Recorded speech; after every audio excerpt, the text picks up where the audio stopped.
മോനെ ഇതിനെ ഒന്ന് വന്ന് എടുത്തോണ്ട് പോവോ? ഇതിനെ ഒന്ന് വന്ന് എടുത്തുകൊണ്ട് പോവോ?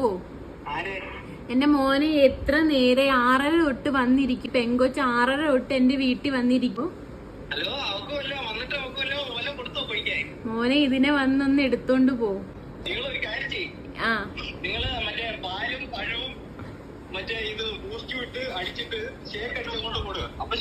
മോനെ പഴം 1 കിലോ മേടിച്ചോണ്ട് വരും. പഴം തീർന്നിരിക്കുക. മോനെ ഇടയ്ക്കിടയ്ക്ക് കട്ടാവുന്ന എന്താ മോനെ? റേഞ്ചിന്റെ വല്ല പ്രശ്നമുണ്ടോ? ഞാൻ ഇവിടെ ലോ റേഞ്ചിലാ മോനെ. കാരണം 6:30 തൊട്ട് ഇത് വന്ന് ഇവിടെ ഇരിക്കും. ആ കൊച്ചിന് ഫോൺ കൊടുക്ക. ആൽബിനേട്ട എന്താ ആൽബിനേട്ട എന്നെ അറിയത്തില്ല എന്നൊക്കെ പറയുന്നേ? ഇവിടെ എത്ര വർഷമായിട്ടുള്ളതാ.